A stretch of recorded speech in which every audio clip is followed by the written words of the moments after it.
Laws of production, उसमें हमने किया था लॉ ऑफ वेरिएबल प्रोपोर्शन, और आज हम करेंगे दूसरा लॉ, इसका नाम है law of return to scale.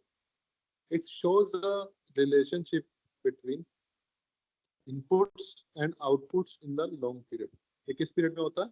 Long period में होता है। रिटर्न टू स्केल, जो स्केल की बात होगी वो हमेशा ही लॉन्ग टर्म में होगी, right. The change in the quantity of the factor is called scale. ये बात हमेशा याद रखनी है, change in the quantity of factor. Factor को कैसे हम चेंज कर रहे हैं, सारे फैक्टर्स को इकट्ठे, ऑल फैक्टर्स, ठीक है। स्केल उसी टाइम बोल देंगे जब हम ऑल फैक्टर्स को चेंज कर रहे हैं। अगर हम एक को कर रहे हैं तो उस चीज को हम स्केल नहीं करेंगे। तो change in the quantity of all the factors is called scale, but all the factors of production must be changed multiple times. इनका सभी फैक्टर ऑफ प्रोडक्शन का मल्टीपल टाइम चेंज होना जरूरी है। For example all the factors of production are double कर दिया जाए या फिर ट्रिपल कर दिया जाए। This is done to carry out large scale production.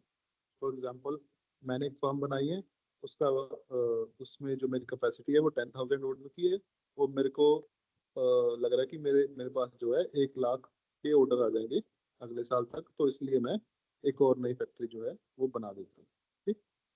तो इसलिए लार्ज स्केल प्रोडक्शन क्यों की जाती है, ताकि हम जो ज़्यादा ऑर्डर्स हैं उसको टेक आउट कर पाए। If all the factors of production are halved, इनको हाफ कर दिया जाए, 1/2 कर दिया जाए, या फिर चेंज कर दिया जाए, 1/3 कर दिया जाए, it is said that production is carried out in A small scale. तो उसको कहा जाता है स्मॉल स्केल प्रोडक्शन। और अगर हम उसको डबल कर दें, ट्रिपल कर दें, इंक्रीज कर रहे हैं बहुत अच्छे स्केल से, तो उसको बोलते हैं लार्ज स्केल प्रोडक्शन।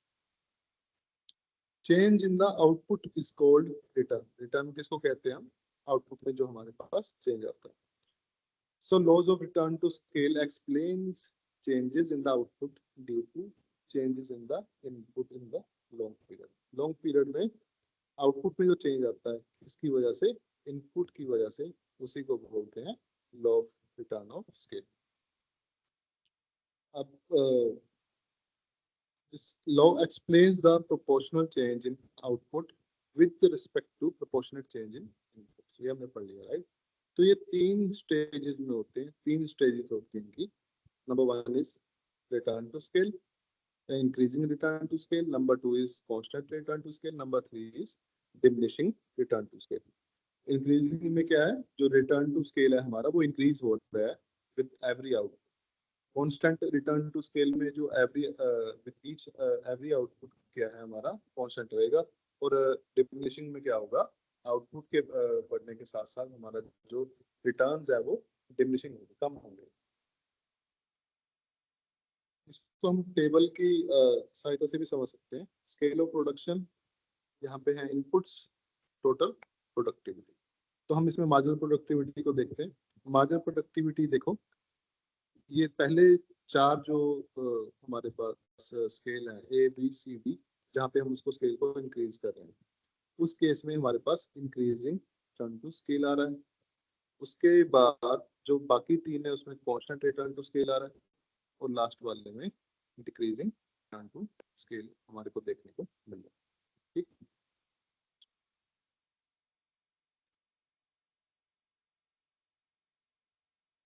यहाँ पे वही लिखा हुआ है, changes in output can be observed from total and marginal returns, and output changes are identified from the marginal returns.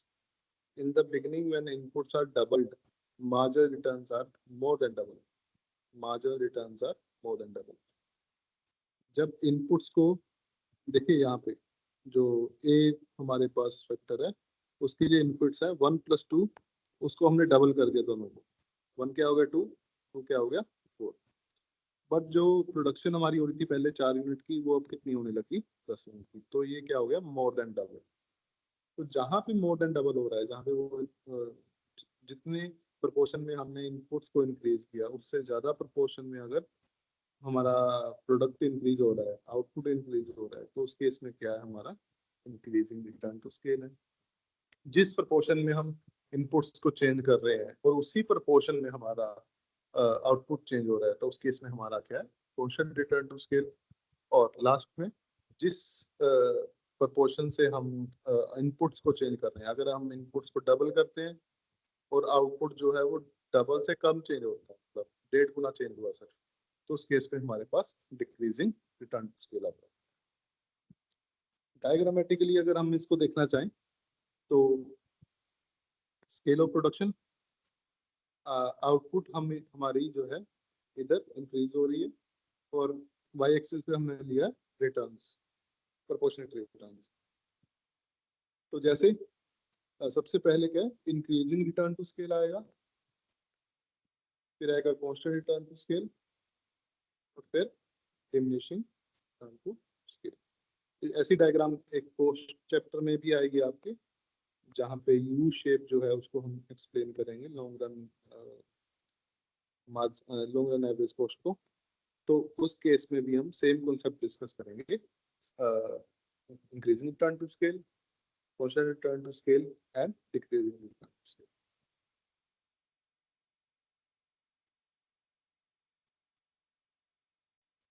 अब इसका डिटेल में पढ़ते हैं, इंक्रीजिंग रिटर्न टू स्केल क्या होता है।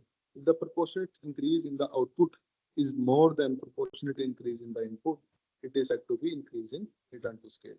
It means when we double the input, the output will be more than double. For example, अगर x मेरे पास output है, x is a function of y, y मेरे पास input है, ये मेरे पास input है, और अगर मैं y को 2y कर देता हूँ, राइट, मैंने y को डबल कर दिया, तो मेरा x कितने से चेंज होगा। अगर मेरा x 3 से चेंज हो गया तो क्या है, इंक्रीजिंग रिटर्न टू स्केल है।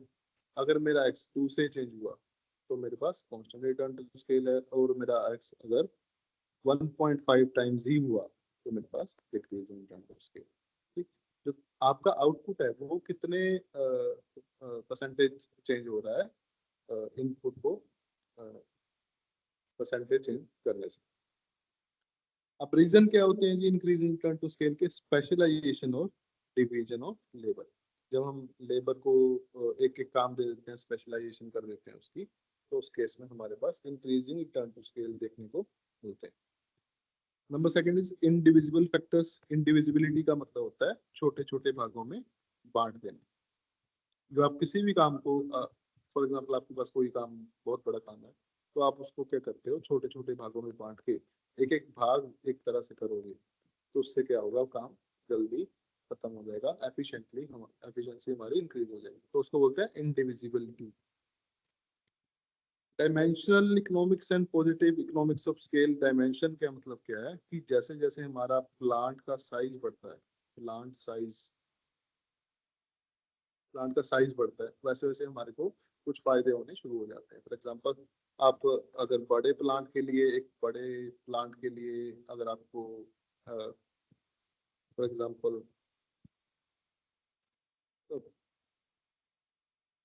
बड़े प्लांट के लिए आपको ईंट चाहिए, राइट, ब्रिक्स चाहिए, तो एक छोटे प्लांट के लिए आपको ब्रिक्स चाहिए, तो आपको बड़े क्लास प्लांट के केस में ब्रिक्स जो है वो सस्ती मिलेगी। क्यों? क्योंकि आप इकट्ठा एक बार ले रहे हो, और ऊपर से वॉल्यूम डिस्काउंट, आप इकट्ठा जो भी सामान लेते हो उसकी वजह से आपको डिस्काउंट मिलता है, आपको जो इनपुट्स हैं वो सस्ते मिलते हैं, और अगर आप आउटपुट भी बेचने जाओ तो वो भी महंगी बिकती है आपकी इकट्ठी, right. Constant return to scale, when proportionate increase in the output and proportionate increase in the input are same, it is said to be constant return to scale. There are no cause for constant returns. ये चीज याद रखनी है, constant return होने का कोई भी कारण नहीं होता। फॉर एग्जाम्पल, ये होते भी नहीं है असल में देखा जाए तो इसको वैसे बता देते हैं हम कि अगर इंक्रीजिंग रिटर्न से डिक्रीजिंग में जा रहे हैं तो एक बीच में कांस्टेंट रिटर्न टू स्केल भी आ जाता है। It is just an indicator for the ending of increasing return and commencement of diminishing return. ठीक, डिमिनिशिंग रिटर्न टू स्केल क्या होता है? If the proportionate increase in the output is less than proportionate increase in the input, it is said to be diminishing returns. It means when we double the input, the output will be less than double.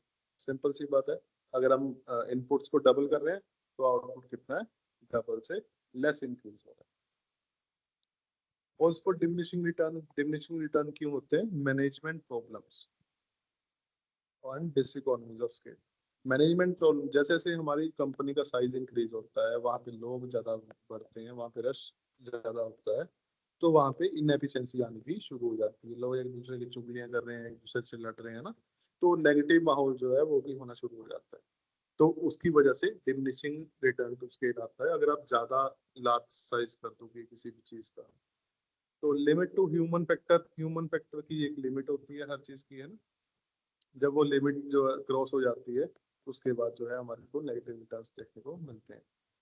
Lack of cooperation, ज्यादा बंदे होंगे तो cooperation जो है उन सभी के बीच में वो कम होगा, कोऑर्डिनेशन कम हो जाएगा, कोऑर्डिनेशन फेलियर्स होने के चांसेस ज्यादा है। Rise of the price of अगर इनपुट का जो प्राइस है वही राइज हो गया, तो उसकी वजह से हमारे पास आउटपुट भी कम निकलेगा, हम कम इनपुट लेके आएंगे, तो डिमिनिशिंग रिटर्न आने के चांसेस ज्यादा है। अब दोनों में फर्क फर्क देख लेते हैं एक बार। इम्पोर्टेंट फर्क कौन सा है? Turn to variable factors, turn to scale. Variable factor हमारे को पता है किस चीज में होते हैं, शॉर्ट रन में। टर्न टू स्केल हमारे को पता है किस चीज में होते हैं, लॉन्ग रन के केस में। Only the quantities of a variable factor very.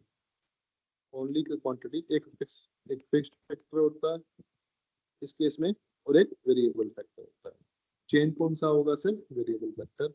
और रिटर्न टू स्केल के केस में all factor inputs are variable, सभी वेरी करते हैं, सभी चेंज होते हैं।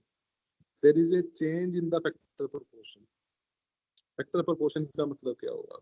फैक्टर प्रोपोर्शन होता है कि आपने लेबर और कैपिटल, मान लो कि आपके पास दो फैक्टर्स है, आप दो फैक्टर्स का यूज कर रहे हो, और लेबर आपने लगाई एक, कैपिटल कितना लगाया? दो। 1:2, राइट, 1:2। और अभी हम मान रहे हैं कि कैपिटल क्या है? कांस्टेंट। कैपिटल क्या है? कांस्टेंट।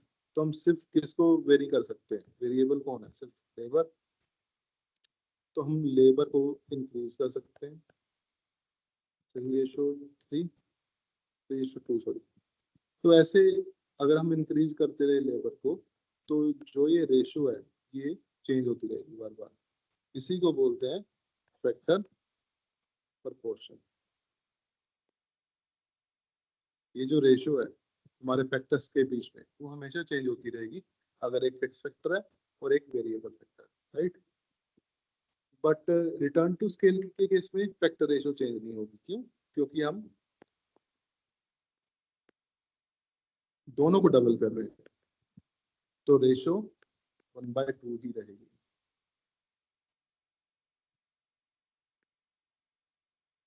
इस केस में भी 1/2 रहेगी, तो रेशो फैक्टर प्रोपोर्शन जो है वो हमारा सेम रहेगा टर्न टू स्केल के केस में। No change in the scale of production. Production के स्केल, याद रखना कि स्केल की जब भी बात होगी तो लॉन्ग टर्म में होगी, क्योंकि स्केल में सारे इनपुट्स चेंज होंगे। तो प्रोडक्शन के स्केल में कोई चेंजेस नहीं आएगा, और रिटर्न टू स्केल के केस में there is a change in the scale of production, because all factor inputs are varied in the same proportion, right. यहाँ तक किसी को कोई डाउट है, कोई दिक्कत है, तो आप बता सकते हो प्लीज। सर हाँ जी। सर रिटर्न टू स्केल दा third point समझायो।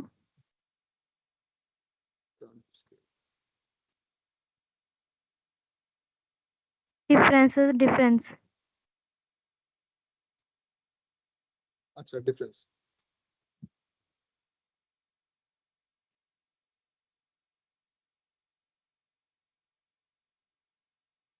There is a no change in factor ratio. Factor ratio क्या होती है? जैसे कि हम एग्जांपल मैंने ली थी लैंड की, राइट, कि लैंड है हमारे पास 1 एकड़, और हमारे पास लेबर जो है वो इंक्रीज हो रही है बार बार। तो हमारे पास दो फैक्टर हो गए, land and land and labour. ठीक है, लैंड कितनी रहेगी हमारे पास? 1 एकड़ हमेशा ही, ये है वेरिएबल के केस। ठीक, लेबर कितनी है? चेंज हो रही है। तो हमने 4 लगा दी, 5 लगा दी, तो ये रेशो जो है वो चेंज हो रही है वेरिएबल फैक्टर के केस में।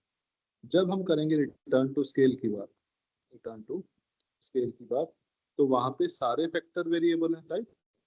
तो वहां पे लैंड एंड लेबर दोनों वेरिएबल हैं। तो मैंने लैंड ली सबसे पहले, मेरे पास एक एक एकड़ लैंड थी, तो मैंने उसमें 2 लेबर लगाए। अब मैं रिटर्न टू स्केल की बात कर रहा हूँ, मैं चेंज करूंगा, तो मैं किन को चेंज करूंगा, फैक्टर्स ऑफ प्रोडक्शन को चेंज करूंगा, राइट। अब मैंने क्या किया, फैक्टर ऑफ प्रोडक्शन को 2 से मल्टीप्लाई कर दिया, कितना आएगा मेरे पास, 2 एकड़ लैंड आ गई और लेबर कितनी आ गई, 4। अगर मैं इसको फिर से 2 से मल्टीप्लाई डबल कर रहा हूँ दोबारा, तो मेरे पास क्या आएगा, 4:8, है ना।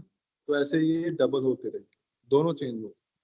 और रही बात फैक्टर रेशो की, तो अगर आप इसको 2:4 को काटोगे, तो यहाँ पे आएगा 1, यहाँ पे आएगा 2, 4 × 4, 4 2 8। तो हमारे पास जो labour land to labour ratio है वो 1/2 ही, हर केस में 1/2, 1:2। ठीक है, अभी समझ में आया आपको? Yes sir. किसी और को कोई डाउट है?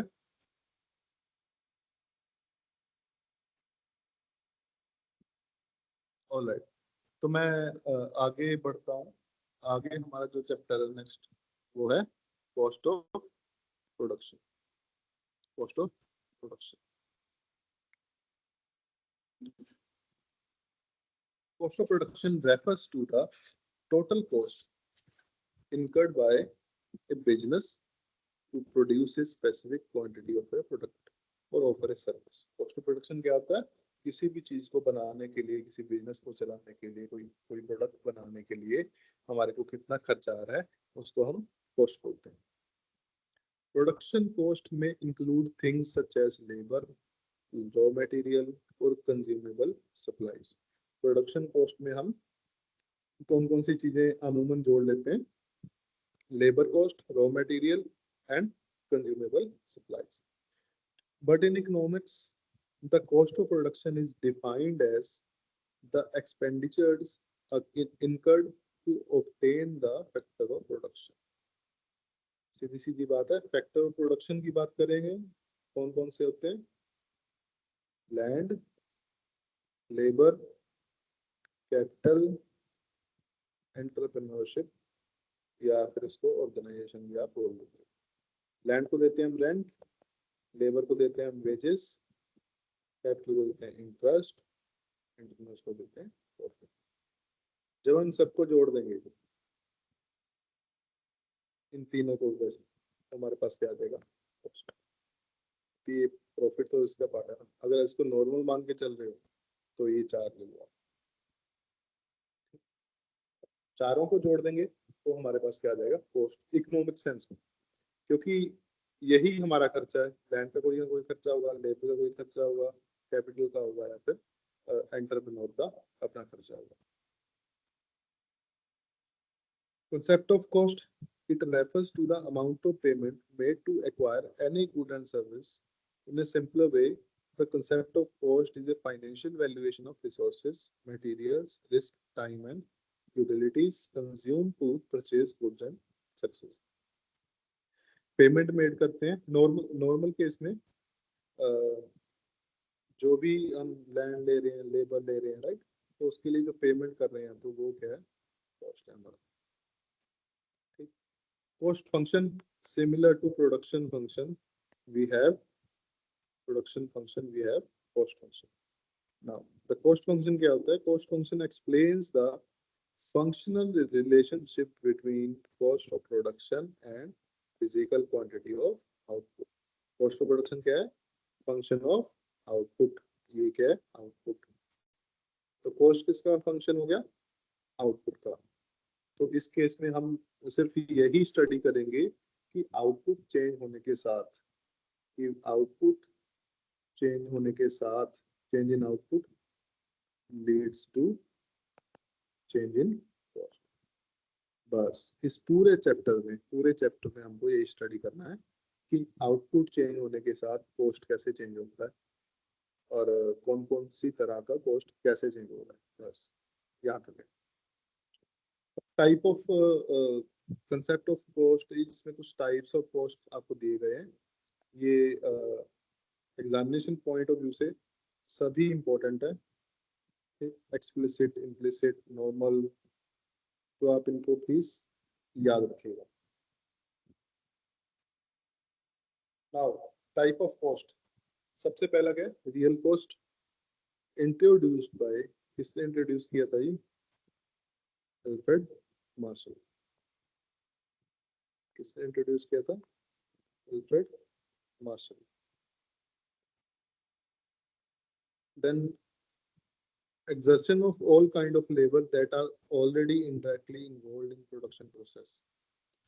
All this effort and sacrifices together will be called real cost of production. For example, exertion of all kind of labor, waiting and sacrifice required to saving the capital. Labour को जो भी कष्ट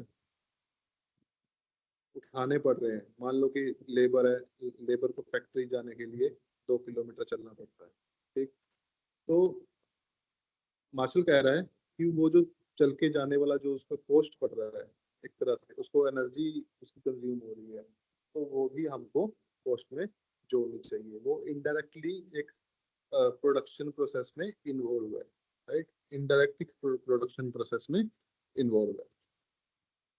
तो किसी भी तरह की लेबर जिसका कोई भी कॉस्ट है, उन सभी को जोड़ना है हमको प्रोडक्शन प्रोसेस में।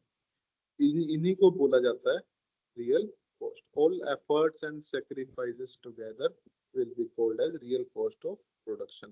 जितने भी sacrifices, जितने भी efforts जो production के लिए होते हैं, उन सभी को बोलते हैं real cost. बस आपको ये वाली definition याद रखनी है। मैं एक बार दोबारा इसको highlight कर देता हूँ definition को। All the efforts and sacrifices together will be called as real cost of production. बस आपको इतना चीज याद रखना। आगे बात करते हैं इकोनॉमिक कॉस्ट की। इकोनॉमिक कॉस्ट क्या है, टोटल एक्सपेंसेस, सारा खर्चा incurred by the firm or producer in producing a commodity is called economic cost.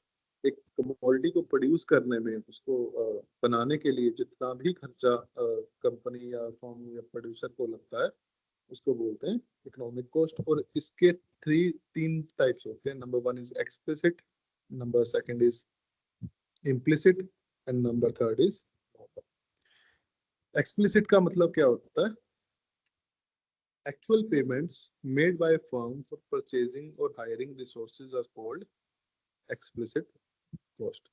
Purchase किया, कोई मान लो कि कोई कंप्यूटर कंपनी को 5 दिन के लिए कंप्यूटर चाहिए, 5 डेज के लिए कंप्यूटर चाहिए, तो कंपनी क्या कर सकती है, कंपनी खुद का कंप्यूटर भी खरीद सकती है, पर उसको महंगा पड़ेगा, तो वो क्या करती है, उसको किसी से रेंट कर लेती है या उसको हायर कर लेती है रिसोर्सेज को किसी को, उसी को बोलते हैं explicit cost. These cost are actual money expenses directly incurred by for purchasing the resources, for example rent to the land, wages to the labor, expenditure or raw material, interest on borrowed money etc। जो भी हमारा खर्चा होगा किसी भी चीज पे, land पे, लेबर पे, कैपिटल पे, एंटरप्रेन्योरशिप पे, तो उन सबको जब ऐड करेंगे तो हमारे पास क्या आ जाएगा, एक्सप्लिसिट कॉस्ट, जो हमारे को दिख रहा है, दिख रहा है खर्चा, राइट, जिसको हम मेजर कर सकते हैं, दिख रहा है। Implicit on the other hand, these cost are imputed cost. क्या होते हैं ये, imputed cost of factors of production owned by the producer himself. मान लो कि प्रोड्यूसर के पास एक साइकिल है जिसपे वो रोज अपनी फैक्ट्री आता था, ठीक, अपनी फैक्ट्री में आता था। अब जब वो फैक्ट्री का कॉस्ट निकाल रहा था तो उसने वो साइकिल का कॉस्ट नहीं निकाला, क्योंकि साइकिल तो उसके पास है, उसकी पर्सनल साइकिल है, राइट। बट इम्प्लिसिट कॉस्ट में ये साइकिल भी ऐड हो गई। तो all the factors of production owned by the producer himself, which are generally left out in the calculation of expenses of the firm. Explicit में जो भी रह गए वो हम implicit में लिखेंगे. For example, rent of use of own land. अगर हमारे पास खुद की लैंड है, उस पर हमने फैक्ट्री बनाई है, तो हम कॉस्ट, जब हम कॉस्ट मेजर करते हैं तो हम सिर्फ फैक्ट्री का कॉस्ट मेजर करते हैं.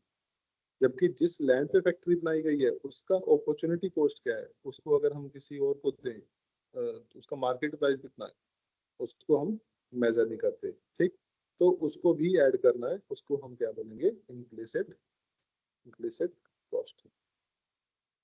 Interest on is own capital etcetera, ये सारे क्या है, इम्प्लिसिट कॉस्ट के part.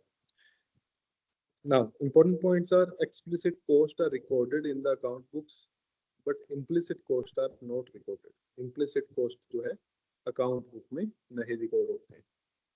Explicit cost are also called accounting cost. Important, explicit को और क्या बोलते हैं, अकाउंटिंग कॉस्ट बोलते हैं.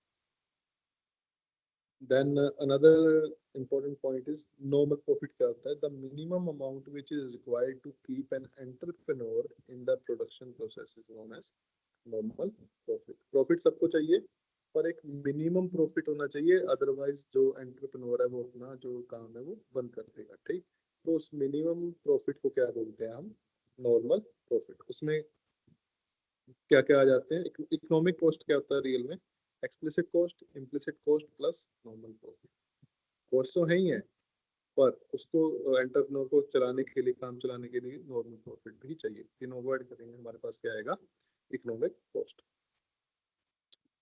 देन अनदर इम्पोर्टेंट एक concept is opportunity cost. Opportunity cost क्या होता है, पहले डेफिनेशन देख लेते हैं. Opportunity cost of anything is next best alternative cost which is foregone. Next best alternative cost which is foregone. For example, यहाँ पे एग्जाम्पल मैंने दी हुई है. एक लैंड है मेरे पास, लैंड पे मेरे पास दो ऑप्शन है, या तो मैं राइस उगा लूँ या फिर मेज उगा लूँ. ठीक है, राइस और मेज इकट्ठे उगते हैं, एक ही समय पे उगते हैं, तो मेरे पास दो ऑप्शन है, या मैं राइस उगा लूँ या फिर मैं मेज उगा लूँ. राइट, अब फर्ज करो कि मैंने पिछले साल या फिर मेरे साथ वाले खेत वाले ने मेज उगाया, मैंने क्या चूज किया, राइस उगाना. अब मेरी प्रोडक्शन कितनी हुई, मेरी प्रोडक्शन कितने की हुई, मेरी प्रोडक्शन हुई 5 लाख की. और जो मेरे साथ वाला खेत है उसका भी 1 एकड़ का खेत है, उसकी प्रोडक्शन कितनी होगी, 10 lakh.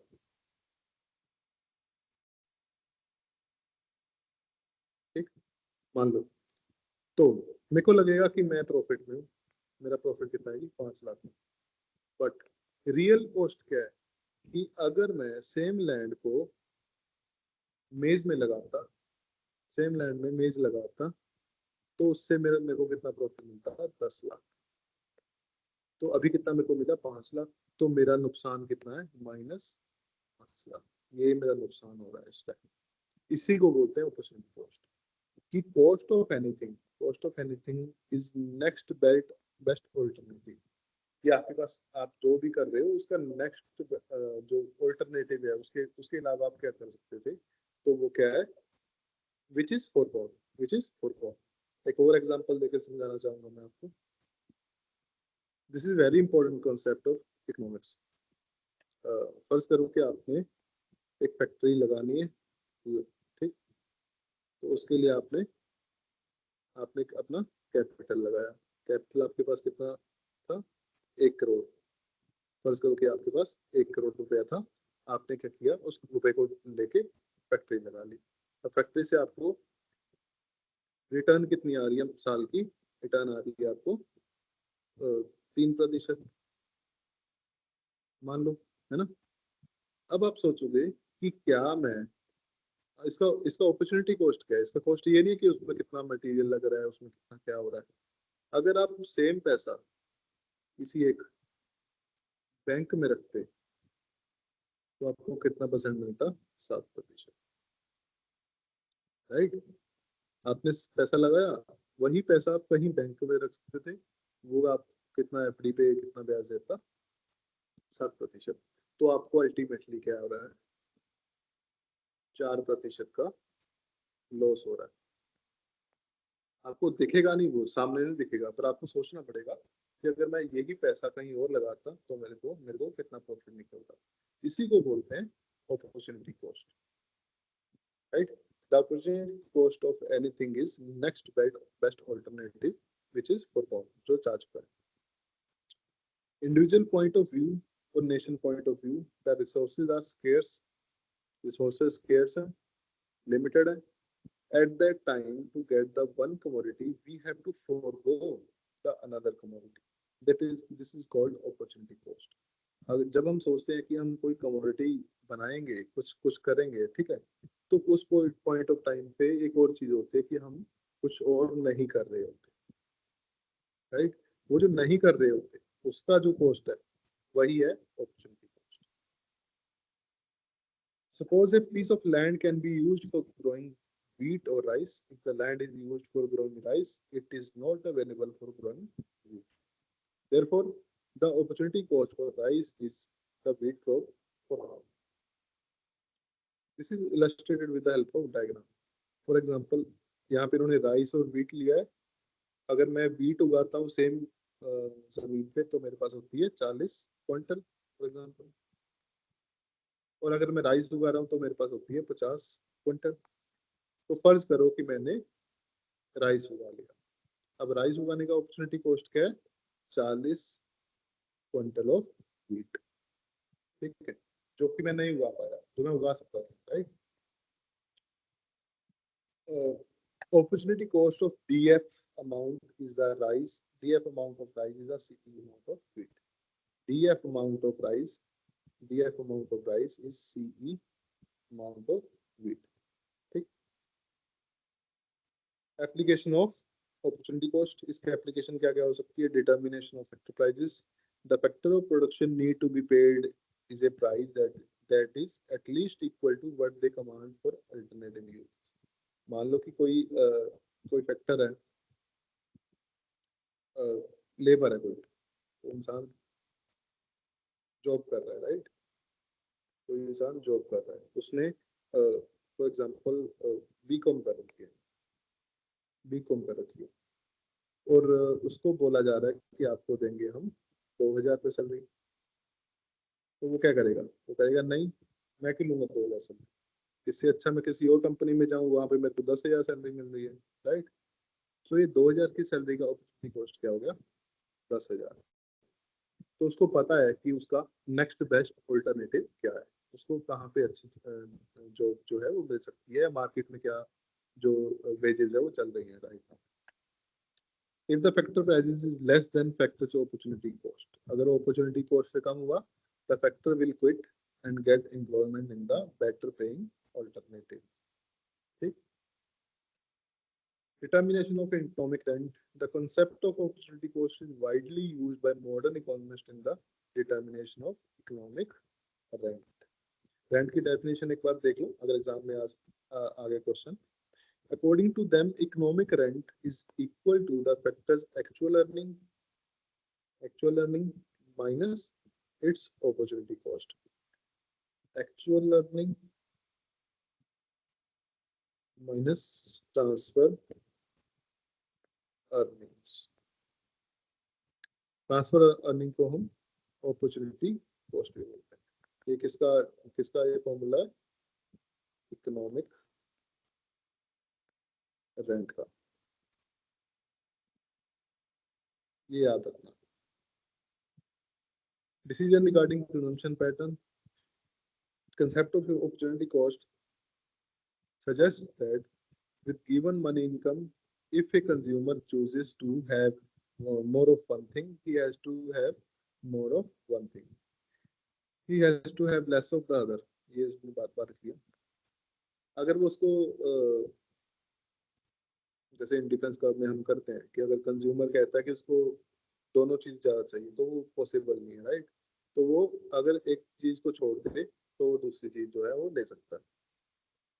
Hence, with the help of opportunity cost, he decide the consumption pattern. वो अपना consumption pattern decide करता है कि उसको कौन सी चीज ज्यादा पसंद है,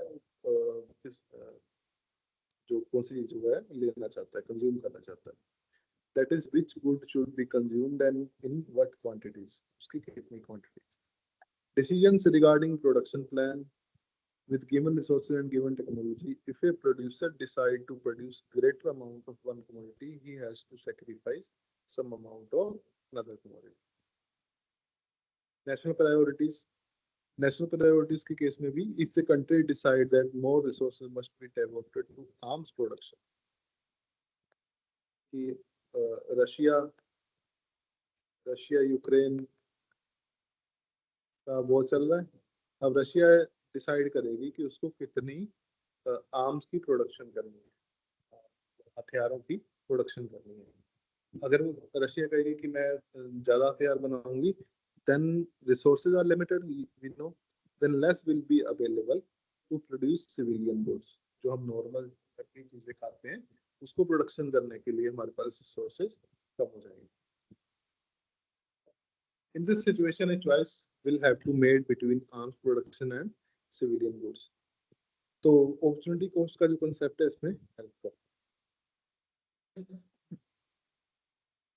Then another important एक cost is private cost and social cost. Private cost का मतलब क्या होता है? Private cost means the cost of production borne by the private sector enterprises. Private cost मतलब जो प्राइवेट सेक्टर एंटरप्राइजेज है, कोई भी इंसान है, वो मान लो कि मोबाइल फोन लेना चाहता है ना, मोबाइल फोन लेने गया मार्केट में, तो कितने का मिला उसको? 10,000 का मिला, ये उसकी कॉस्ट है, ये उसकी प्राइवेट कॉस्ट है। इस इंसान के मोबाइल लेने से किसी को कोई फर्क नहीं पड़ रहा है ना, हमारे को कोई फर्क नहीं पड़ रहा यहाँ पे बैठे हुए, बट वो इंसान क्या है, वो उसको 10,000 कॉस्ट पड़ रहा है, राइट? तो उसका हो गया प्राइवेट बिजनेस है उसका एक। Then what is social cost? मैं आपको एग्जांपल से समझाना चाहता हूँ what is the difference between private and social cost.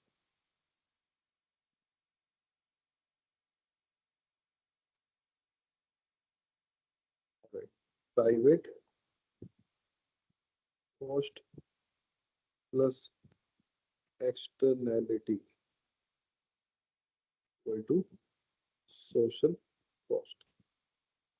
तो ये फॉर्मूला है मेरे पास, प्राइवेट कॉस्ट प्लस एक्सटर्नैलिटी। अब व्हाट इज एक्सटर्नैलिटी? एक्सटर्नैलिटी वो चीज होती है कि आप कोई चीज कंज्यूम कर रहे हो, प्रोड्यूस कर रहे हो, और उस चीज कंज्यूम या प्रोड्यूस करने से किसी और को कोई दिक्कत हो रही है। ठीक, फॉर एग्जांपल आपने प्लांट लगाया, आपने फैक्ट्री लगा दी, ठीक, फैक्ट्री से क्या निकलता है? पोल्यूशन निकलता है, पानी जो है पोल्यूटेड पानी निकलता है, वो पास की रिवर में बहता है। वहां पे जो लोग रहते हैं, गरीब लोग रहते हैं, बस्ती वाले लोग रहते हैं, वो क्या होते हैं? बीमार हो जाते हैं। अब फैक्ट्री लगाई आपने, आप अपनी फैक्ट्री का जो भी कॉस्ट देखोगे, चाहे वो इकोनॉमिक कॉस्ट देख लो, एक्सप्लिसिट देख लो, इम्प्लिसिट देख लो, उस कॉस्ट में आप ये जो लोग बीमार हो रहे हैं उनको इंक्लूड नहीं करो, राइट? इसको बोलते हैं एक्सटर्नलिटी, कि आपके एक चीज प्रोड्यूस करने से या फिर कंज्यूम करने से दूसरे लोगों पे कोई फर्क पड़ रहा है, कोई उनको कॉस्ट है, ठीक, उनका कोई कॉस्ट ऐड होगा। तो जब हम इस एक्सटर्नलिटी के कॉस्ट को ऐड कर देंगे प्राइवेट कॉस्ट में, हमारे पास आ जाएगा सोशल कॉस्ट। यहाँ तक समझ आ गया सबको? Yes Yes, sir. sir.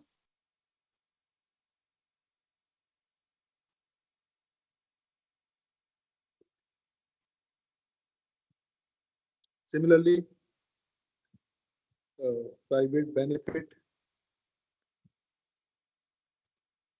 plus externality benefit is equal to social benefit. अब benefit क्या है? जैसे प्राइवेट यूटिलिटी का कंसेप्ट था ना,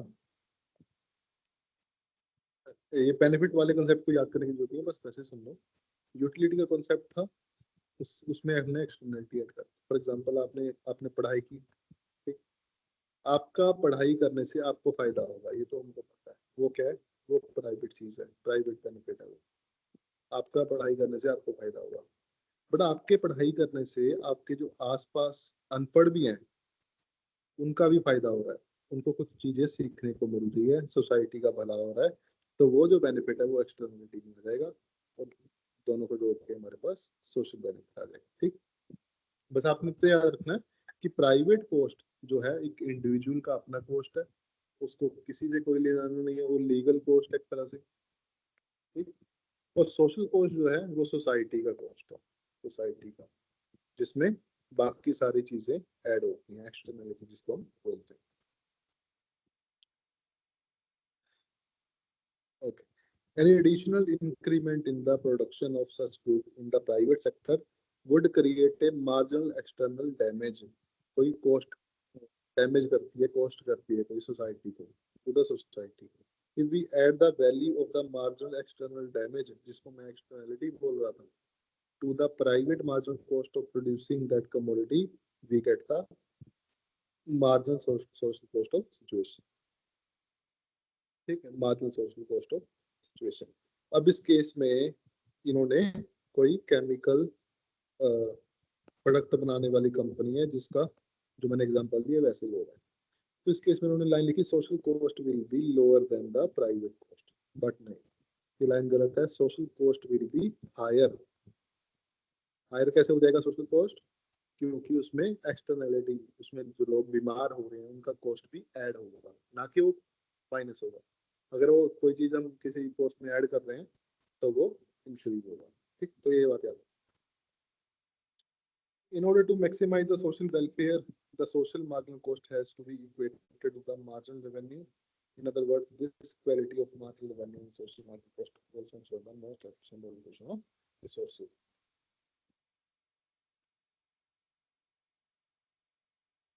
मैं आपको बताता हूँ कि हमारे एक पास आता है marginal cost and marginal revenue equal to marginal cost. ये हमारे पास कंडीशन है प्रॉफिट मैक्सिमाइजेशन की, राइट, प्रॉफिट मैक्सिमाइजेशन की। अब इस केस में हम क्या करेंगे, मार्जिनल कॉस्ट की जगह प्राइवेट मार्जिनल कॉस्ट है, इसकी जगह सोशल मार्जिनल कॉस्ट ऐड कर देंगे। तो ये क्या हमारे को देगी, एफिशिएंट प्रोडक्शन, एफिशिएंट प्रोडक्शन देगी सोसाइटी के केस में। अगर हम प्राइवेट मार्जिनल कॉस्ट है, नॉर्मल मार्जिनल कॉस्ट ऐड करके कर रहे हैं, तो उस केस में वो प्राइवेट एफिशिएंट प्रोडक्शन देगी। मतलब वो जो बंदा फैक्ट्री चला रहा है उसके लिए तो सबसे बढ़िया है M R equal to M C. Normal हम M R equal to M C कर दें, उसके लिए सबसे बढ़िया प्रॉफिट मैक्सिमाइज हो रहा है उसको, उसके लिए सही है। बट अगर सोसाइटी के पॉइंट ऑफ व्यू से देखा जाए, एक इकोनॉमी के, एक कंट्री के पॉइंट ऑफ व्यू से देखा जाए, तो एफिशिएंट प्रोडक्शन कौन सी होगी, जिसमें हम सोशल मार्जिनल कॉस्ट को ऐड करें, जो उसको उससे कंपेयर करेंगे मार्जिनल लेवल। ठीक, आगे चलते हैं जी। Short run and long run cost. जैसे कि शॉर्ट रन और लॉन्ग रन में डिफरेंस आपको पता ही है। Short run production function, long run production function, जिसमें हम एक फिक्स्ड फैक्टर लेते थे, फैक्टर इनपुट है ना, और लॉन्ग रन में ऑल वेरिएबल। वैसे ही हम इन इनपुट्स की कॉस्ट निकालेंगे, तो शॉर्ट रन कॉस्ट कौन सी होगी, जो शॉर्ट रन में जितने हमारे पास फैक्टर है, चाहे वो फिक्स है चाहे वो वेरिएबल है, उनको जब ऐड करेंगे तो हमारे पास आ जाएगी short run cost. Long run में कॉस्ट क्या आएगी हमारे पास, जितने भी वेरिएबल फैक्टर है सबको ऐड कर देंगे, वो क्या आ जाएगी हमारे पास, long run cost. Cost involved in the production of goods in the firm in the short run as well as long run. The short run does not specify the extent of time, but rather is unique to the firm, industry or economic variable. Short run किसको बोलते हैं, कितना period है, 1 साल 2 साल एक महीना, एक दिन, है ना। तो ये कोई नहीं बता सकता कि किसको हम शॉर्ट टर्म बोलते हैं, वो industry to industry, firm to firm vary करता है। ठीक है, जो हमारे पास वेरिएबल इकोनॉमिक है उसके अकॉर्डिंग वो चेंज होता रहता है। तो आपने बस यही डिस्टिंक्शन लेनी है कि जिसमें फिक्स्ड होते हैं और उसमें वेरिएबल होते हैं, उसी को हम बोलते हैं, जिसमें दोनों प्रेजेंट होते हैं उसको हम बोलते हैं शॉर्ट टर्म। अदरवाइज जिसमें सारे वेरिएबल होते हैं उसको बोलते हैं long term. During the short-term period, the firm faces both fixed and variable cost. The long run is a hypothetical perception where all markets are in equilibrium, quantity and price are fully adjusted. During this period, a firm can adjust its cost. Long run क्या है? Long run period में हम कुछ भी change कर सकते हैं ना, कोई भी कॉस्ट चेंज कर सकते हैं, कोई भी प्लांट लगा सकते हैं। तो सारे जो फैक्टर्स है हमारे वेरिएबल होते हैं। तो कहते हैं कि लॉन्ग रन में all markets are in equilibrium, quantity price जो फुली एडजस्ट हो जाते हैं, क्वांटिटी प्राइस जब फुली एडजस्ट होंगे तभी हमारे पास इक्विलिब्रियम आएगा, राइट। तो during this period firm can adjust is cost, firm जो है अपने कॉस्ट को एडजस्ट कर सकती है इन इस पीरियड के दौरान। अब शॉर्ट टर्म कॉस्ट को थोड़ा स्टडी करते हैं। The cost which number one is fixed cost. Fixed का मतलब कांस्टेंट, जिसको चेंज नहीं कर सकते, कांस्टेंट, इसको हम चेंज नहीं कर सकते। The cost which do not change with the change of output are called fixed cost.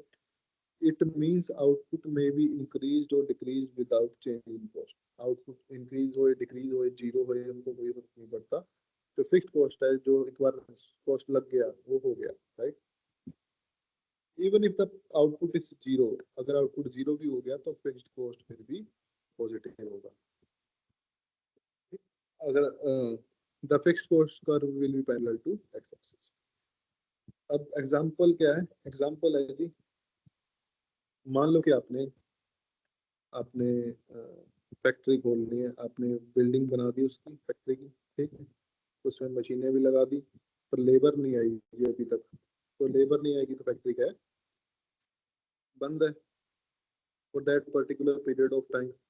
अच्छा, फैक्ट्री बंद है तो आउटपुट कितनी होगी मेरी? आउटपुट कितनी होगी? जीरो। बट फैक्ट्री बनाने के लिए मेरे को क्या लगा? बिल्डिंग लगी, मशीन लगी, तो उसका मेरा खर्चा तो हो गया ना, कॉस्ट तो आ गया।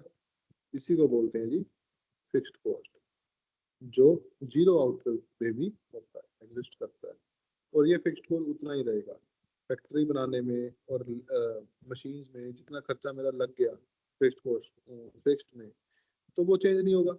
चाहे वहाँ पे 10 लेबर काम करें, चाहे 15 करें, चाहे 16 करें, चाहे वो 1 साल तक काम करे, 2 साल तक करे, तो वो फिक्स रहेगा, राइट। तो फिक्स्ड को जो रहेगा वो कभी चेंज नहीं होगा। अगर मैं उसको डायग्रामेटिकली दिखाना चाहूँ तो वो क्या होगा? एक्स एक्सिस पे मैं ले रहा हूँ आउटपुट, वाई एक्सिस पे मैं ले रहा हूँ कॉस्ट। जो मेरा फिक्स्ड कॉस्ट होगा, टोटल फिक्स्ड कॉस्ट होगा, वो मेरा पैरेलल टू एक्स एक्सिस होगा, ठीक। एग्जांपल क्या है? Expenditure on the land, building, salaries of permanent employees, interest payment, insurance premium etcetera. Number second is variable cost. जैसा कि पता है, वेरिएबल कॉस्ट जो है वो आउटपुट के साथ चेंज हो रहे हैं। Change in the output quantity are called variable cost. It means when the output is increased, these costs are increased, and when the output is decreased, these costs are also decreased. तो हम ये भी कह सकते हैं कि एक तरह से पॉजिटिवली रिलेटेड है, या फिर इसको क्या बोलते हैं, डायरेक्टली रिलेटेड है, डायरेक्टली प्रोपोर्शनल है ना। जैसे जैसे आउटपुट बढ़ रही है वैसे वैसे हमारा जो वेरिएबल कॉस्ट है वो भी बढ़ रहा है। When the output is zero, these costs are also zero.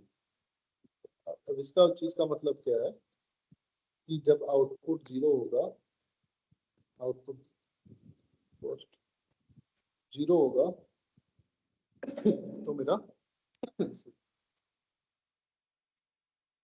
Variable cost भी जीरो होगा। इसी इसी से हमारे को पता लगता है कि टोटल वेरिएबल कॉस्ट जो कर रहा है PVC will be sloped upward from left to right and start from the origin 0 0, मैं एक बार आपको डायग्राम्स बना के भी दिखा देता हूँ। टोटल फिक्स कॉस्ट की डायग्राम में पहले output, cost, this is total fixed cost. ठीक, अब टोटल वेरिएबल कॉस्ट क्या होगी?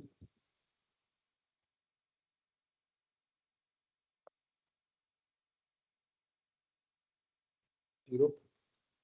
यहाँ से कई बुक्स में ऐसी होती है डायग्राम, कई बुक्स में ऐसी होती है, तो आई डोंट नो ये बुक में कौन सी है। तो हम सिंपल केस लेके चल रहे हैं।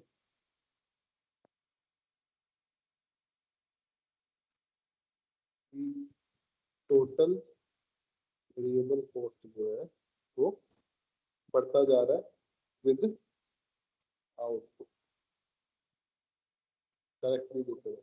और ये कहाँ से शुरू हो रहा है? Zero, zero.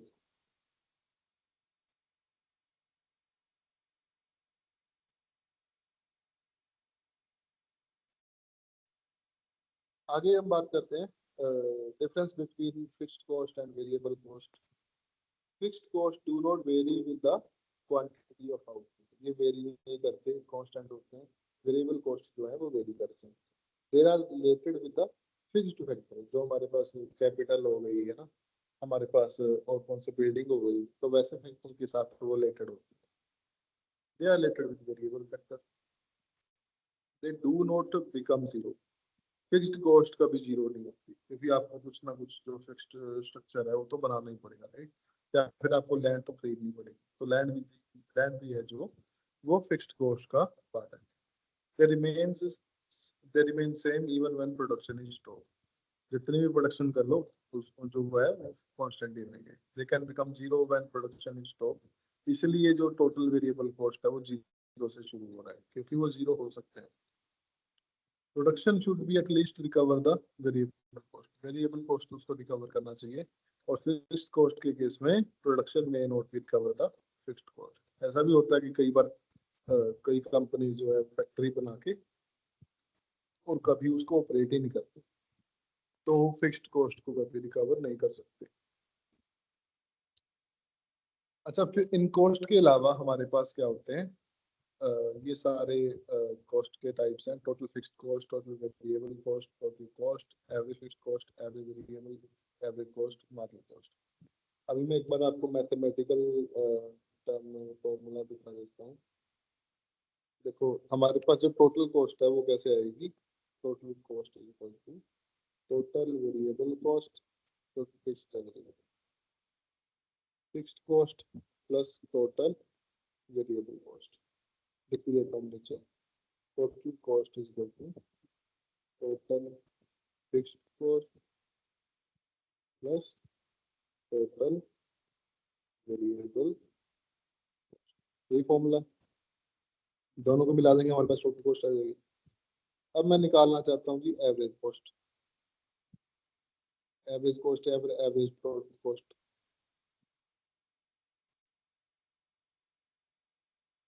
एवरेज कॉस्ट या फिर एवरेज टोटल कॉस्ट क्या आएगा मेरे पास? Total cost divide by Q, क्योंकि मेरा यूनिट क्या है? मेरा यूनिट है आउटपुट, और मेरा टोटल क्या है? Total cost. तो टोटल कॉस्ट से मैं डिवाइड कर दूंगा किसको? क्यू को, तो मेरे पास क्या आ जाएगा? एवरेज। या फिर एक और तरीका है, एक और तरीका क्या है? इस सारी इक्वेशन को डिवाइड कर दो, डिवाइड बाय क्यू से। क्यू से डिवाइड करोगे तो क्या आएगा मेरे पास? T C divide by Q, T F C divide by Q, T V C divide by Q. T C divide by Q क्या होता है? Average cost. T F C divide by Q क्या होता है? Average fixed cost. T V C divide by Q होता है average variable cost. तो ये एक और फॉर्मूला मेरे पास आ गया कि एवरेज कॉस्ट या फिर एवरेज टोटल कॉस्ट क्या होती है हमारे पास?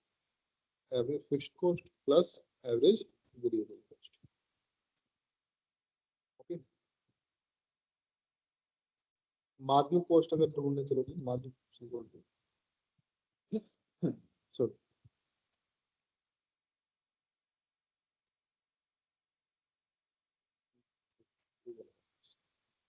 Differentiation of total cost divide by DP. ठीक, तो ये एक फॉर्मूला है, बाकी एक और फॉर्मूला है वो आगे चल के हम देखते हैं। मार्जिनल कॉस्ट का ये भी एक फॉर्मूला है, total cost at point N minus total cost at N minus one. यहाँ तक कोई डाउट है किसी को तो पूछ सकता है please. No sir. No sir. Okay, तो long run cost I think short run इन्होंने खत्म ही कर दिया यहाँ पे, राइट? आगे देखते हैं यहाँ पे एक बार। बाकी डायग्राम्स आगे दी हुई है इन्होंने तो वहां देखते हैं लॉन्ग रन कॉस्ट का।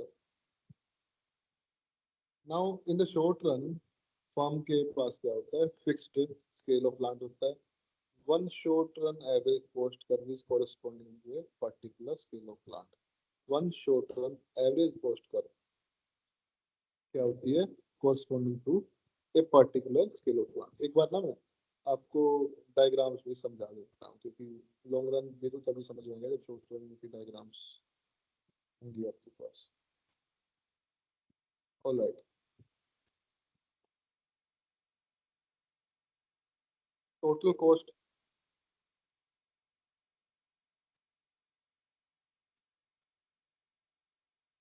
आप इसको समझ लो बस।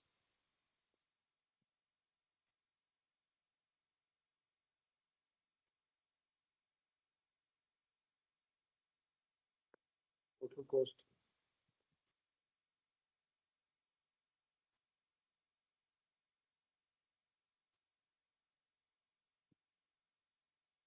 Fixed cost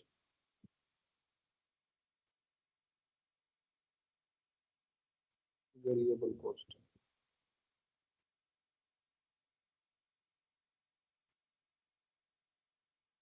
total variable cost है, ठीक। अब आप ये सोचो कि टोटल कॉस्ट यहाँ पे शुरू हो रही है लेफ्ट साइड पे, अगर मैं आऊँ लेफ्ट साइड वाली डायग्राम में टोटल कॉस्ट जो है जीरो से शुरू नहीं होगी, जीरो है जो नीचे है। तो ये जो डिफरेंस है ये क्यों आ रहा है मेरा, फिक्स्ड कॉस्ट की वजह से। क्योंकि टोटल कॉस्ट का फॉर्मूला अगर हम ऊपर देखें तो उसमें क्या है, टोटल वेरिएबल कॉस्ट है प्लस टोटल फिक्स्ड कॉस्ट है। तो जब मैं इन दोनों को राइट साइड पे आप देखो, आप इन दोनों को ऐड करूंगा तो टोटल फिक्स्ड कॉस्ट जो मेरा कांस्टेंट है, तो इसलिए ये कर्व यहाँ से शुरू हो रही है, ठीक। ये कर्व, बाकी टोटल कॉस्ट की कर्व जो है similar to total variable cost, कोई डिफरेंस नहीं है दोनों में सिवाय एक चीज के कि वो कहाँ से शुरू हो रही है। मैंने दूसरी डायग्राम में टोटल वेरिएबल थोड़ी गलत बना दी। टोटल वेरिएबल कॉस्ट कहाँ से बननी थी, ये बननी चाहिए थी यहाँ से, जीरो से। तो टोटल वेरिएबल कॉस्ट जो है वो जीरो से शुरू होगी, टोटल कॉस्ट जो है वो थोड़ा ऊपर से शुरू होगी। अब हम आते हैं इसके बाद averages, average cost. Average cost की कर्व सभी की यू शेप होगी, यू शेप, सिवाय एक के, वो क्या है, एवरेज वेरिएबल नहीं fixed cost. Average fixed cost जो है वो ऐसे शेप में होगी, इसको बोलते हैं हम हाइपरबोला। ठीक, हाइपरबोला शेप में होगी एवरेज फिक्स्ड कॉस्ट। बाकी सारी एवरेजेस जो है वो यू शेप में, average total cost, average variable cost, ठीक। ये आपको चीजें याद रखनी है कि average total cost, average variable cost, ये दोनों क्या होंगी, यू शेप में होंगी। बट एक जो कर्व है, एक जो कर्व है वो यू शेप में नहीं होगी एवरेज में, वो कौन सी है, एवरेज फिक्स्ड कॉस्ट, ठीक। और नॉर्मल जो कर्व्स है हमारी वो ये है टोटल के केस में। यहाँ तक किसी को कोई डाउट को कुछ ना समझ में आया? No, sir. No, sir. अच्छा, तो ये जो कर्व्स है सारी ये शॉर्ट रन कर्व्स बनाई है मैंने, मेरे को लिखने की जरूरत नहीं पड़ी, पर ये सारी शॉर्ट रन है। लॉन्ग रन में क्या होगा?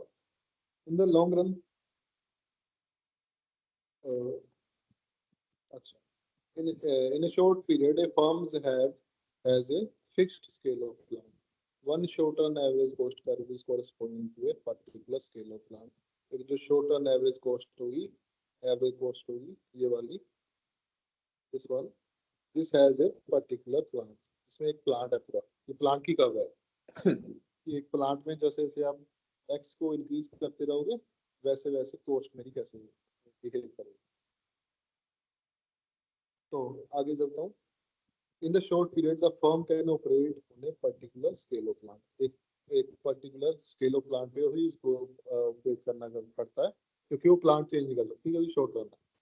But in the long run, a firm can choose among possible different size of plant, or it can move from one scale of plant to another scale of plant. Long run period मान लो, sorry, long run period मान लो कि 20 साल का है, 50 साल का है, तो 50 साल में आप डिफरेंट डिफरेंट प्लांट भी बना सकते हो। आप एक प्लांट से दूसरे प्लांट पे शिफ्ट भी हो सकते हो, ठीक है। तो लॉन्ग रन में आप क्या चाहोगे कि आप सबसे एफिशिएंट प्लांट जिसमें कॉस्ट सबसे कम है उसमें जाके आप शिफ्ट हो जाओ। तो डायग्राम को समझते हैं, इंपॉर्टेंट डायग्राम है। In the above diagram there are various short term average cost curves which correspond with various size of plant. इसमें क्या है, छोटी छोटी छोटी छोटी कर्व्स हैं। मान लो कि ये ऐसे C1 जो है एक प्लांट की कर्व है, ऐसे दूसरे प्लांट की कर्व, ऐसे तीसरा प्लांट, ऐसे चौथा, ऐसे so right. The LAC curve will be tangent to each of the short run AC curve. LAC curve जो है मेरी वो क्या है, टेंजेंट है, वो सबसे मिलके चलती है, जुड़ रही है सबसे। टेंजेंट का मतलब क्या होता है, कोई भी कर्व है उसके पॉइंट पे मैंने एक लाइन ड्रॉ कर दी, उसको मैं बोलता हूँ टेंजेंट। एक पर्टिकुलर पॉइंट को छूती हुई वो लाइन निकल रही है, उसको कर्व को कट नहीं कर रही, उसको छू के निकल रही है। तो the LAC curve will be tangent to each of the short run AC curves. It shows the least possible AC producing a quantity of the output when scale of plant is varied. जैसे हम scale of plant को very करते हैं, change करते हैं, तो LAC curve पे show करती है कि लीस्ट पॉसिबल एवरेज कॉस्ट जो है उस प्लांट, किसी एक प्लांट का।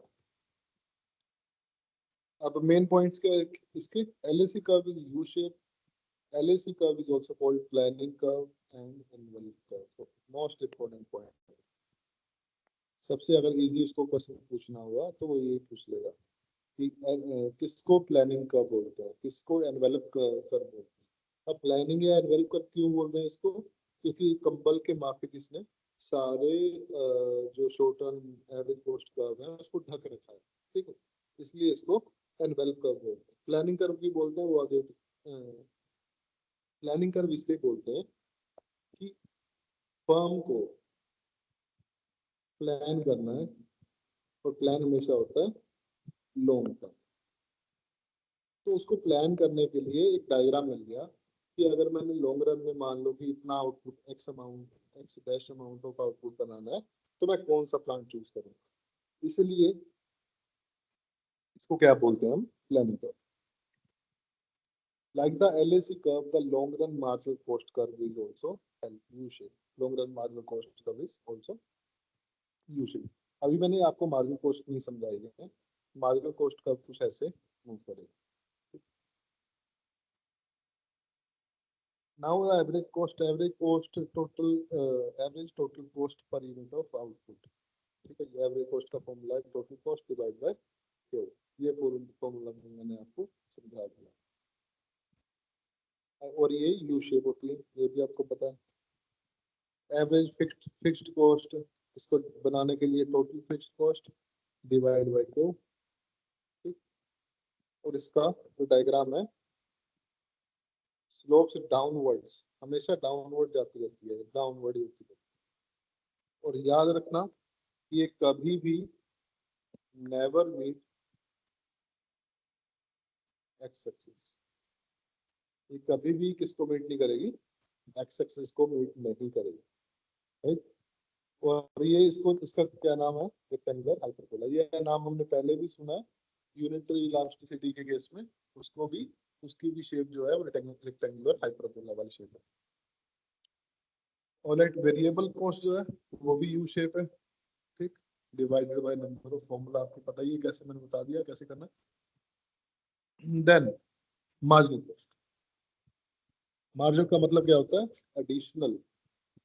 Additional cost to the produce that additional unit of thing. और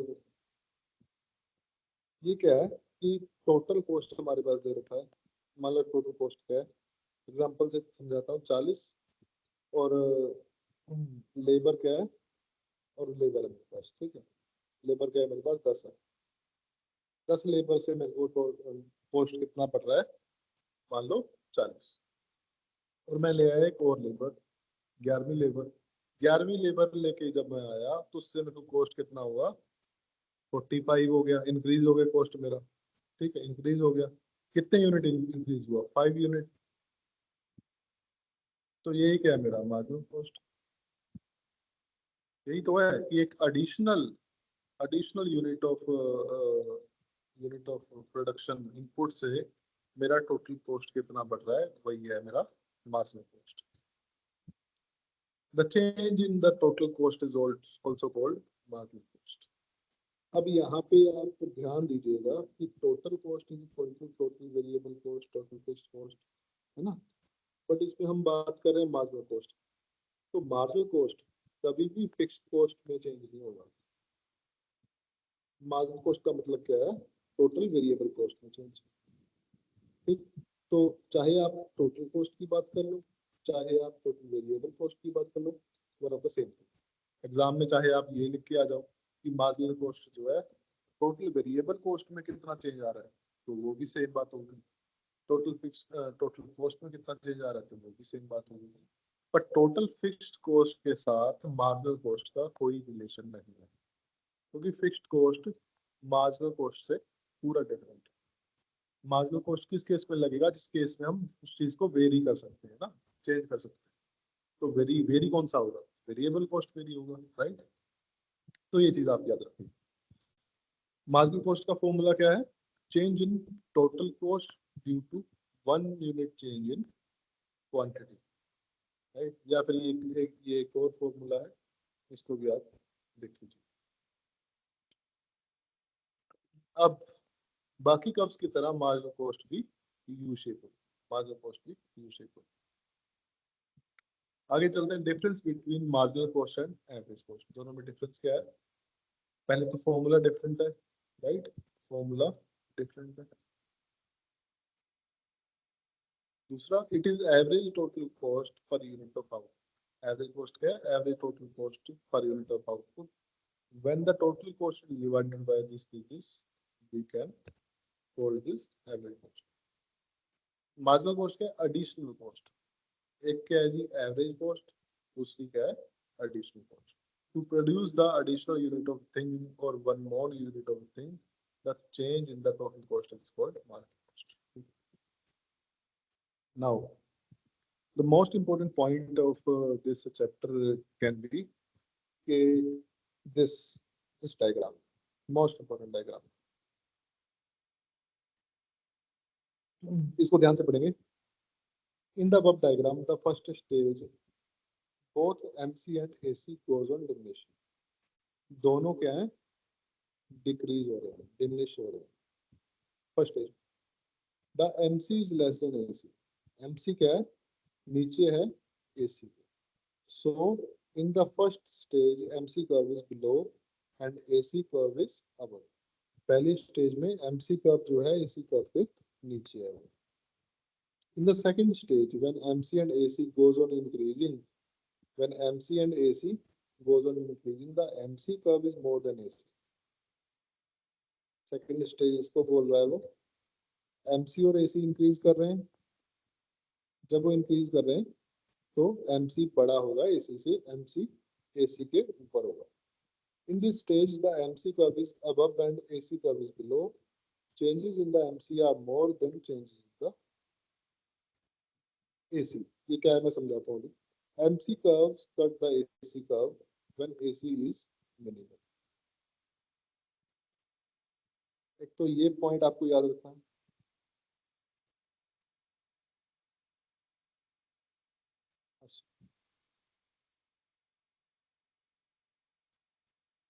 नाउ सबसे पहली बात, MC कर्व नीचे, MC कर्व कहाँ पे कट कर रहा है AC को? AC के मिनिमम पॉइंट पे. ये बात याद होगी. दूसरी बात कि जैसे मैंने आपको पहले बताया था ना, AP और MP के केस में, AP और MP की डायग्राम आप याद करो. मैं यहाँ पे बना भी देता हूँ साइड में. AP और MP की डायग्राम.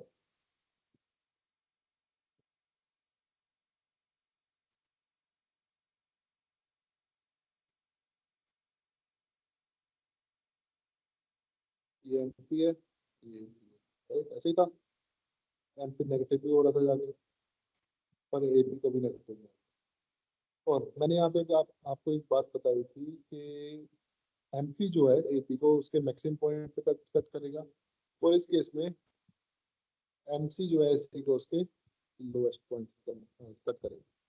और एक और बात मैंने बताई थी कि MP जो है, MP कर्व जो है वही AP को, MP कर्व जो है वही AP को ऊपर लेके जाता है, और MP कर्व ही AP को नीचे लेके जाता है.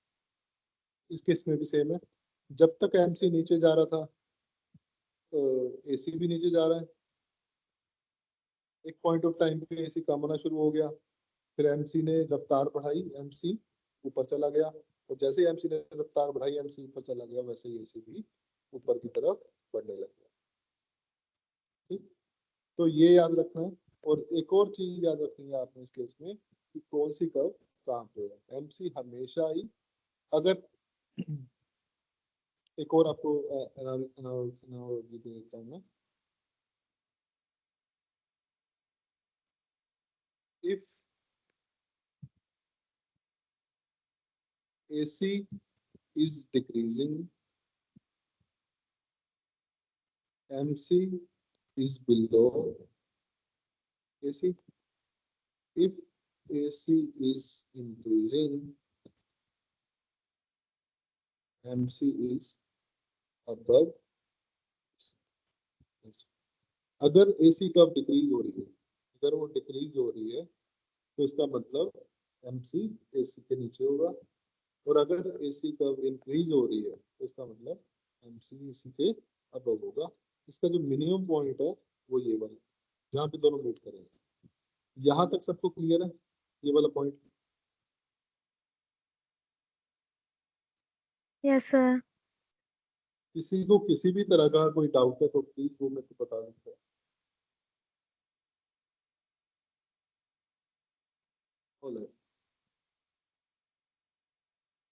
देन टोटल कॉस्ट क्या है हमारे पास? When the fixed cost are added with variable cost, तो हमारे पास क्या रहता है? Total cost. टोटल कॉस्ट हमारे पास आ गया, ये वाला फॉर्मूला है जो हमने पहले कर रखा है. ये वाला डायग्राम भी शायद हमने कर रखा है. राइट, टोटल कॉस्ट कहाँ से शुरू हो रहा है? 20 से. वेरिएबल कॉस्ट कहाँ से शुरू हो रहा है? 0 से. फिक्स्ड कॉस्ट कितना है? कांस्टेंट. नाउ एक और पॉइंट है, economies of scale. So what is economies of scale? और यहाँ पे इम्पोर्टेंट जो बात एक और नोट करने वाली है कि this is not economics. Economics नहीं है, इकोनॉमीज है. Economies, IES. There is a difference in words, है ना. तो कई लोग इसको इकोनॉमिक्स ऑफ स्केल बोल देते हैं. तो इट इज इकोनॉमीज. और कई बार एग्जामिनेशन में ये अकेला भी पूछ लेते हैं. फॉर एग्जाम्पल, फर्ज करो कि ये सब मिटा दिया और आपको पूछ लिया इकोनॉमीज, ऐसे भी पूछ लेते हैं सीधा वर्ड. तो वहां पे कंफ्यूज नहीं होना आपने कि इकोनॉमीज का मतलब क्या है. राइट, तो इकोनॉमीज ऑफ स्केल क्या है? Economies of large scale production, Economies of scale are the reduction in the per unit cost of production as the volume of production increases. अब जैसे कि हमने पढ़ा था लॉन्ग रन एवरेज कॉस्ट है ना, लॉन्ग रन एवरेज कॉस्ट कैसे थी, एनवर्क कर्व जिसको हम बोलते थे, ऐसे थी वो। ये छोटे छोटे छोटे छोटे प्लांट थे उसमें, है ना। तो ये जो कर्व है ये यू शेप क्यों है, क्योंकि हमने ये अभी तक नहीं पढ़ा कि long run average cost curve why U shape क्यों है, यू शेप क्यों है, इसकी यू शेप क्यों है, यहाँ पे कॉस्ट, यहाँ पे आउटपुट। अब ये लॉन्ग रन केस है, लॉन्ग रन केस में जैसे जैसे मैं आउटपुट बढ़ाता रहूंगा, जैसे जैसे मैं आउटपुट बढ़ाता रहूंगा, वैसे वैसे मेरा जो कॉस्ट है वो कम होता रहेगा एक पर्टिकुलर पॉइंट ऑफ टाइम। इसी को बोलते हैं इकोनॉमीज ऑफ स्केल। ये जो कर्व नीचे डिक्रीज हो रही है ना, कोस्ट कर्व का डिक्रीज होने का मतलब क्या है, कॉस्ट कम हो रहा है ना। तो कॉस्ट कर्व क्यों डिक्रीज हो रही है, due to economies of scale. अब ये इकोनॉमीज ऑफ स्केल क्यों होते हैं वो हम समझते हैं। देखिए, there are two types of economies of scale, one is internal economies, another is external economies. तो इंटरनल इकोनॉमीज क्या होता है, when a firm expand its size of business or increases its output, it gets some advantage। जब भी कोई firm जो company है अपना साइज इंक्रीज करती है या आउटपुट बढ़ाती है तो उससे उसको फायदा होता है। They are called internal economies. These internal economies are related to a single firm, do not related to all other firms in the industry। कोई एक फर्म है, मान लो कोई फर्म है, फर्म ए।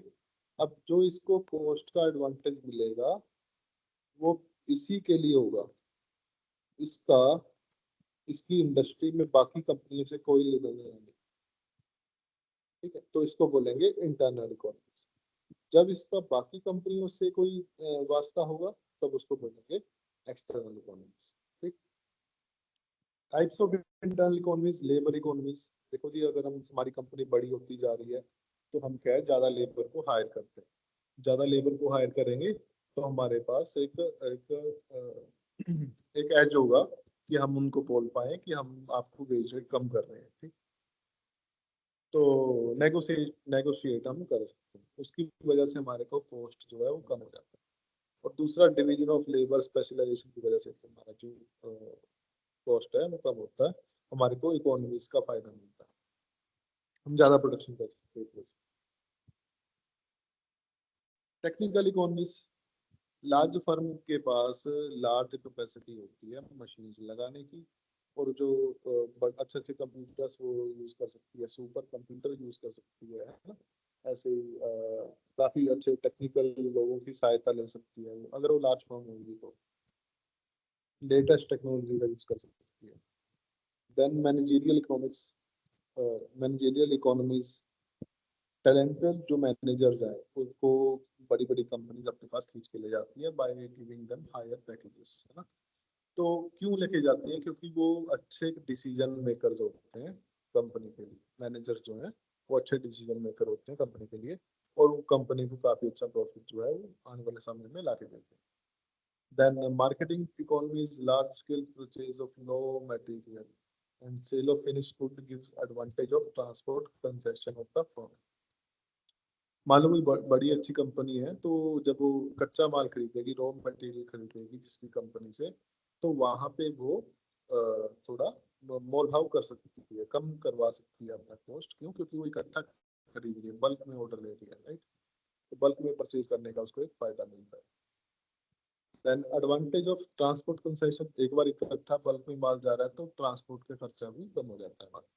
इसी तरीके से एडवर्टाइजमेंट का खर्चा भी कम हो जाता है। फाइनेंशियल इकोनॉमीज, लार्ज जो कंपनीज होती हैं वो उनको क्रेडिट बोरोइंग में काफी आसानी होती है, ठीक। दे then research and development, they can improve their technology, efficient use of resources and improvement in quality of product। जैसे कि मैंने पहले भी बताया था कि प्राइवेट कंपनीज जो है वो रिसर्च एंड डेवलपमेंट में काफी अच्छा जो योगदान वो देती है। क्यों देती है? क्योंकि उनको अपना प्रोडक्ट जो है वो अच्छा करना होता है due to competition from other firms.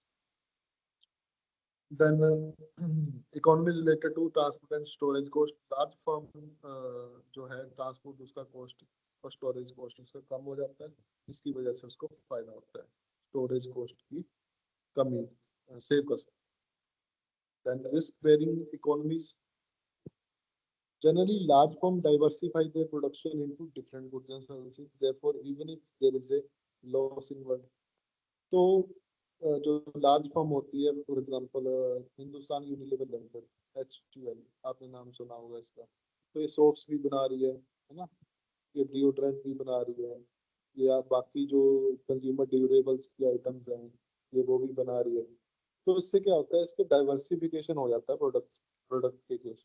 अगर कोई एक प्रोडक्ट फेल हो रहा है सोप के केस में, नेगेटिविटी आ रही है मार्केट में, तो डिओड्रेंट चल पड़ेगा, तो इस केस में उनका जो रिस्क है वो कम हो जाता है लार्ज फर्म्स।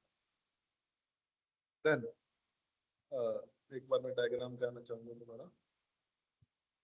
ऐसा नहीं होता कि इकोनॉमीज ऑफ स्केल आपको मिलती रहे, कि आप जितने भी बड़े हो जाओ कि आपको इकोनॉमीज ऑफ स्केल मिलती रहे। अगर ऐसा होता तो आज सारे वर्ल्ड में सिर्फ बड़ी कंपनीज होती, छोटी कंपनीज कोई भी नहीं होती। ठीक है, तो अभी क्या है, एक इकोनॉमी ऑफ स्केल मिलने की भी कोई हद है, ठीक, कोई कोई सीमा है। उस सीमा के बाद डिस इकोनॉमीज ऑफ स्केल होनी शुरू हो जाती है। डिस इकोनॉमीज ऑफ स्केल मतलब क्या है, आपका कॉस्ट उल्टा बढ़ना शुरू हो गया। अब उसके रीजन क्या क्या हो सकते हैं वो हम पढ़ते हैं।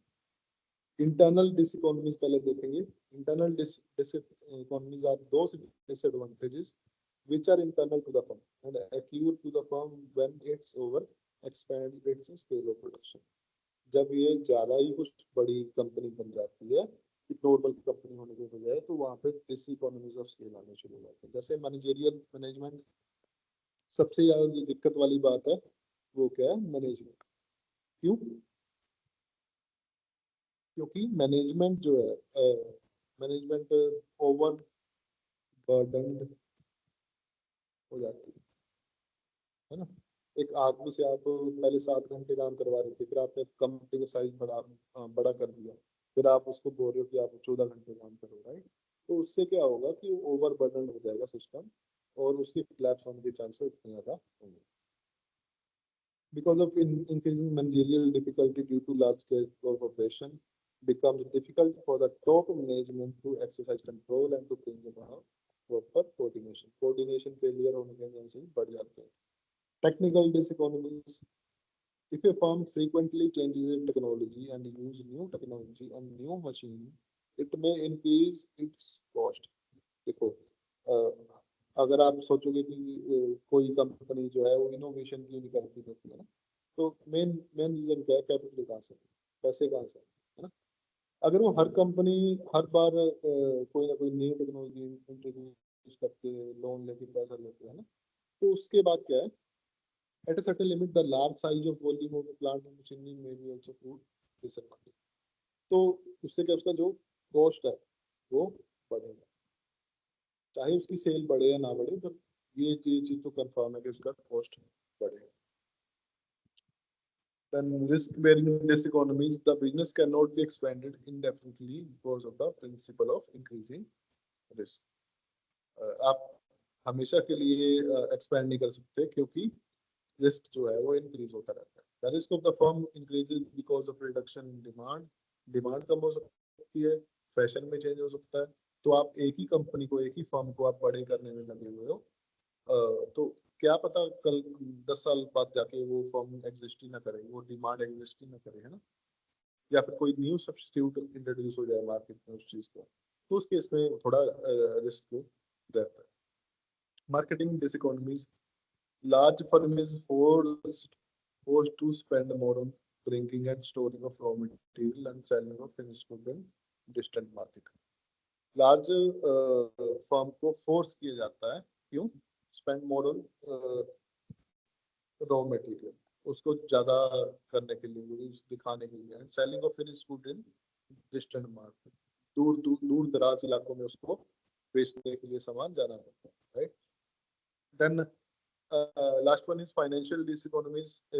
Company has to borrow large amount of money even at higher rate of interest, चाहे रेट ऑफ इंटरेस्ट बड़ा कम ज्यादा है या कम है ना, तो उसको उसी टाइम पे उसको बोरो करना पड़ेगा, और वो भी large amount of in impose a burden on the financial position of firm.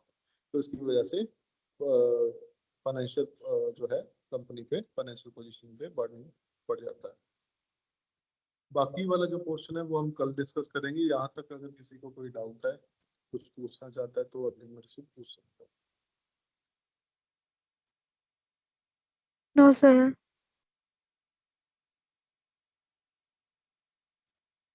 बाकी thank you all for participating in this class.